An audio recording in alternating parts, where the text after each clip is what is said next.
Hello guys. So ನಾವಿವತ್ತು ಗೋಕರ್ಣದಿಂದ ಯಾಣಗೆ ಈರೋಡಲ್ಲಿ ಹೋಗ್ತಾ ಇದೀವಿ. ಸೊ ಇದು ಗೋಕರ್ಣದಿಂದ ನಿಮ್ಗೆ ಎಕ್ಸಿಟ್ ಆದ್ಮೇಲೆ ಅಂದ್ರೆ ಗೋಕರ್ಣದಿಂದ ಈಚೆ ಬಂದ್ಮೇಲೆ ಈ ರೋಡ್ ಎಕ್ಸಾಕ್ಟ್ ಅಪೋಸಿಟ್ ರೋಡ್ ಇರುತ್ತೆ. ಸೊ ಅದೇ ಗೋಕರ್ಣದಿಂದ ಯಾಣಗೆ ಹೋಗೋ ರೋಡು. ಸೊ ನೀವು ಆನ್ ದ ವೇ ಹೋಗ್ತಾ ನಿಮ್ಗೆ ವಿಭೂತಿ ಫಾಲ್ಸ್ ಕೂಡ ಸಿಗುತ್ತೆ. ಸೊ ನೀವು ವಿಭೂತಿ ಫಾಲ್ಸ್ ಮುಗಿಸ್ಕೊಂಡು ಆಮೇಲೆ ಯಾಣಗೆ ಹೋಗ್ಬೋದು. ಸೊ ನಿಮ್ಗೆ ವಿಭೂತಿ ಫಾಲ್ಸ್ ಫಸ್ಟ್ ಸಿಗುತ್ತೆ. ಸೊ ಆಮೇಲೆ ನೀವು ಅಲ್ಲಿಂದ ಯಾಣಗೆ ಹೋಗ್ಬೋದು. ಸೊ ವಿಭೂತಿ ಫಾಲ್ಸ್ ವಿಡಿಯೋಸ್ ನಾನು ನಿಮ್ಗೆ ನೆಕ್ಸ್ಟ್ ವಿಡಿಯೋದಲ್ಲಿ ಹಾಕ್ತೀನಿ. ಸೊ ಈ ರೋಡ್ ನೋಡಿ guys, completely full ghat section ಇರುತ್ತೆ. ನೀವು ಒನ್ಸ್ ಈ ರೋಡ್ ಎಂಟರ್ ಆಗಿ ಒಂದು ಕಿಲೋಮೀಟರ್ ಮುಂದೆ ಬಂದಿದ್ದೀರಾ ಅಂದರೆ ನಿಮ್ ಒಂದು ಪಾಯಿಂಟ್ ಕೂಡ ನಿಮ್ಗೆ ಇಂಟರ್ನೆಟ್ ಸಿಗಲ್ಲ. ಸೊ ಪೆಟ್ರೋಲ್ ಹಾಕಿಸ್ಕೊಳ್ಳಿ ಮುಂಚೆನೆ ನಿಮಗೆ ಪೆಟ್ರೋಲ್ ಬಂಕ್ ಏನೂ ಸಿಗಲ್ಲ ನಿಮಗೆ ರೋಡಲ್ಲಿ, ಆನ್ ದ ವೇ ರೋಡಲ್ಲಿ.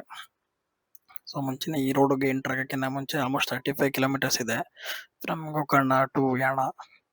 ಸೊ ಈ ರೋಡ್ ಎಂಟರ್ ಆಗೋಕ್ಕಿಂತ ಮುಂಚೆನೆ ಕ್ಯಾಶ್ ಕ್ಯಾರಿ ಮಾಡಿ, ಆಮೇಲೆ ಸ್ವಲ್ಪ ಪೆಟ್ರೋಲ್ ಫುಲ್ ಇದೆಯಾ ಇಲ್ವಾ ಅಂತ ಚೆಕ್ ಮಾಡ್ಕೊಳ್ಳಿ, ಪೆಟ್ರೋಲ್ ಹಾಕಿಸ್ಕೊಳ್ಳಿ. ಸೊ ಊಟ ಏನಾದರೂ ಮುಂಚೆನೇ ಮಾಡ್ಕೊಂಬಿಡಿ, ಏನು ಸಿಗಲ್ಲ ಈ ರೋಡಲ್ಲಿ, ಕಂಪ್ಲೀಟ್ಲಿ ಘಾಟ್ ಸೆಕ್ಷನ್ನು.